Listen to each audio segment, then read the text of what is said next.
I'm midline, and I drop lateral, and I can feel a lot of musculature, a lot of musculature, a lot of musculature, and now I can feel it starting to thin. And now I feel broad, flat bone right over in here. Okay? So this is where his facets are, right along there. Now that I found that, I would look to try and press on it to pin one level. Don't worry about counting a number. If you don't know whether you're on C4 or C6, don't worry right now. The point is to find a bone and mobilize the bone next to it at that joint between them. So if you want, you can place your finger pads here. Now, by the way, what you're going to find is if you put your hands on the table at approximately this angle, approximately a 45-degree angle up, you will pretty much naturally hit the facets. Okay? So if I go like this, right here, there are his facets, right there. Okay? So I could place one hand as a pin. Now, if I want to make it even easier to find it, I'm going to do the same thing we did yesterday. I'm going to rotate him to the opposite side. Because if I rotate him to the opposite side, guess what? That turns the facets to be more oriented to where I can get my hand in, and the right? muscle becomes thin, yes. Yeah, so they come to me. So I turn him to the opposite side, I rotate him about 45 degrees, and he's in my hand. And I have him in my hand. Right? But I let my hand relax on the table. I'm around his ear. My thumb is not on his mandible. I'm not cupping over his ear. I'm around his ear, my thumb anterior, rest of the fingers posterior. And now that makes it even easier to find the facets. I don't recommend you do that first, though, because a lot of people are very used to pictures in anatomic position. And as soon as you have an oblique angle, they get all mixed up where everything is. So start in anatomic position so you can picture all those pictures you've seen in books, so you can say, okay, here are the facets right here. But once you've found those facets, and I'll put my index and middle finger pads on those facets. Once I found them, I'll rotate him to the other side, and I'll stay on them. I will pin one level. And when I pin this level, a pin is a pin. I know that sounds silly to say, but if a pin is a pin, it must be a pin. That means it must stay. That means it can't move. So I must hold there. And then I bring his head and neck around that pin until I reach tension. That's the end of passive range of motion. I have not done mobilization yet. At this point, this is what would, well, I have, depending on how you define terms. At this point, I have brought him to the end of passive motion. That is technically a grade 3 joint mobilization, right? What we did early today was grade 3. What we did at the end of yesterday was grade 3. Grade 4 is what we're doing now. And that means we go past the end of passive range of motion. I will, for less than a second, move him past that point. Okay? So I will place the pin, bring him to tension around the pin, and then either push more in with these fingers or pull more around that with this hand, or both. And isn't this exactly what we did yesterday with deep tissue work? I said press in, and you can pull the head in or push in or both. It's the same thing, just move a ½ inch over and you're on the facets. So here we go. Pin, tension, mobilize. Pin, tension, mobilize. Pin, tension, mobilize with both. This side. This side. You mobilize right side now.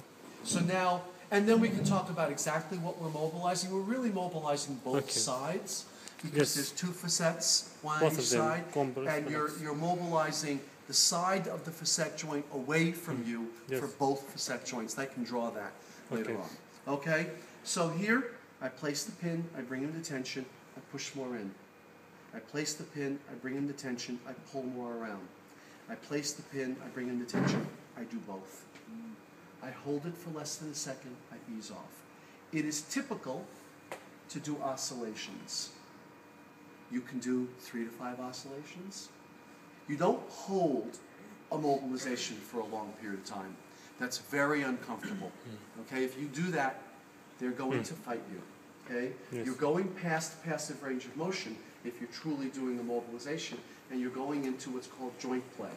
Joint play is something that's going to want, the body's going to want to get out of, and you might kick in a muscle spindle reflex. Okay? So, maybe leads to instability. well, instability is hypermobility. So if I overmobilize, regardless of how I do it, whether I do 1,000 oscillations or I do one long held, the odds are if you do one long held, you won't get instability because they'll fight you. They'll stop you. So you want to do it and go in and come out. So you can use your finger pads. You can use a thumb pad. Notice my elbow needs to be in. Same body mechanics. I place the pin, I bring him to tension, I push more, or I place the pin, bring him to tension, pull more. Or I place the pin, bring him to tension, and do both. Now, you could stay at one level and work it 3 or 4 or 5 times and go to the next level, or you could go up and down 1 time each level. It's your choice. There's no right or wrong here. With new patients, when I'm trying to get an overall picture of everything about them, I go up and down once or twice and I write all my findings. I don't try to mobilize them. I just assess them. Okay? I do it on one side, I do it on the other side. But when people come in for 2nd, 3rd, 15th visits, whatever, then I don't do that.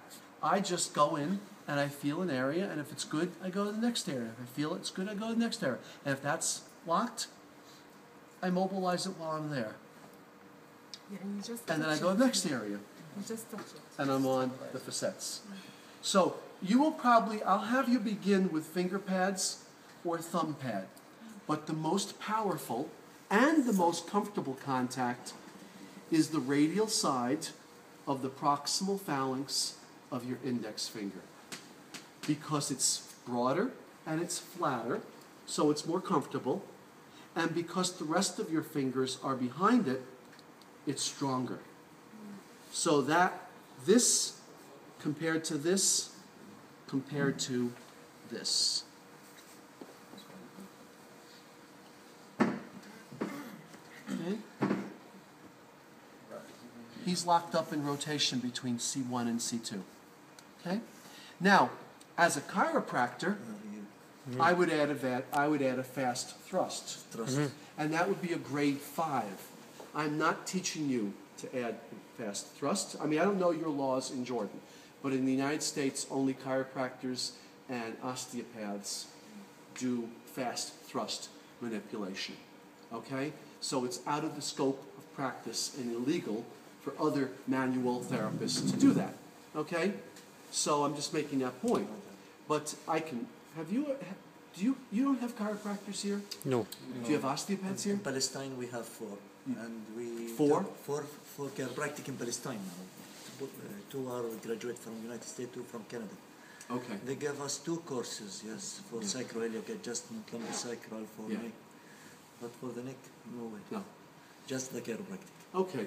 So did you do the vertebral artery competency test? Remember? Yeah. Yes. And were you negative to that?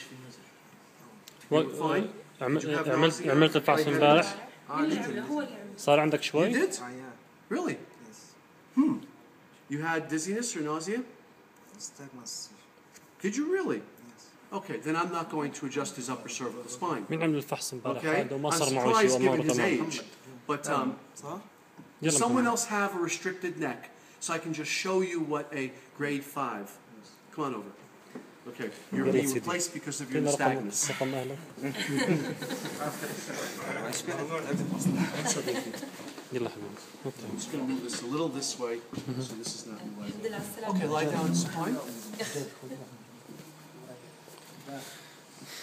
يلا نراك بخير. Scoot down. ارفع داون ارفع داون انزل انزل Slide down the table. ارفع Okay. ارفع ركبك So I'm شوي. just going to evaluate. By the way, when you're using your finger pads or your thumb pad, it's easy to sit and do it.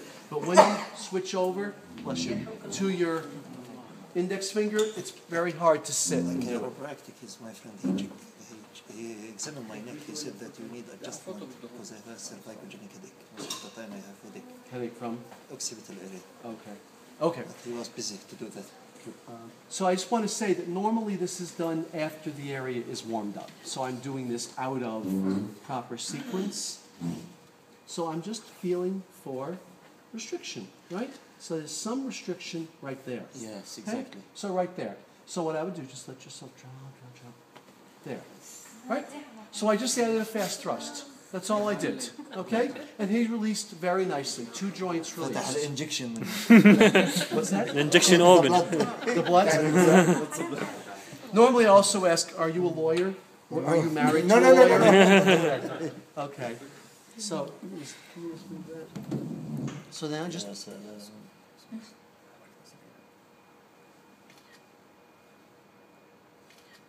now, so far, all of this in lateral flexion. I mean, if I get picky, there's a little one right down there, but I feel like there's something in rotation. But I will tell you that when you do this enough, you start to get a feel of what's tight muscle and what's joint, and a lot of this is tight muscle. He's very thick, tight in musculature here, but I think some of that is joint. So let's just see. Okay, just let that drop. Can you drop this right shoulder? There, right there. Good. See, then if I reevaluate, I'm not saying it's perfect, but it moves better, right? I'm just gonna لازم قبل الغداء هذا الحكي. push my luck. There might be one more. There might be. What's this? افحص صح. Yeah, there it is, right there. good. Okay? So I assessed and felt the motion in the joints. You will do exactly the same thing without the fast thrust. You will simply do oscillations of a short movement. On the rotation, it was something block the joint, block the movement. No, it's free in all direction. And let's check this. How many fingers? Good. Okay, so we'll stay there for 1 second. So let's start now. This is what I'd like you to do first. I would like you to have the patient on the table. I'd like you to find spinous process in the midline, and I'd like you to feel for the laminar groove musculature moving laterally, anteriorly, and then I want you to find the facets. There are his facets. Once you find the facets, I want you to place your index and middle finger against one facet.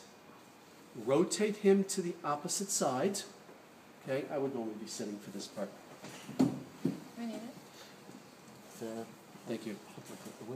Right? بس أنا سامع يقول لك ارفع ركبك. And now, ارفع ركبك. there you go. يا رخي. And now, place your fingers in firmly. You're trying to trap the bone. You're not trying to kill the person. You're just trying to trap the bone. Okay? Get out the soft tissue, slackness in there, so you can feel the bone under your fingers. Bring his head and neck around that point, but do not let the pin move. Otherwise, it's not a pin, right? So my pin goes in this direction. There, I bring this hand back, and guess what? It's a force couple. Okay? Okay? And I bring him to tension around it. And once I get to tension, في ضغط من هنا وفي ضغط من هنا. push a little more for less than a second and ease off. And see what it feels like to you. Okay? Set the pin, bring to tension, mobilize. بس طلعت من ذا. Set the pin, bring to tension, mobilize. Then you can try it with your thumb. Okay? So we'll do these first.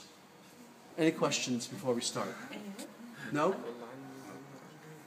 Okay, logistics. How is it going to be for the women with the headscarves? I don't know. I'm thinking now. Okay. Well, I mean, I can help you set it up, and then I can leave the room, and then you can take the headscarves off and do it on each other so it's not in the way, right? Okay? Okay. So I'll do that with you first so I can get you started. Then you can, continue, and I'll come to the guys here.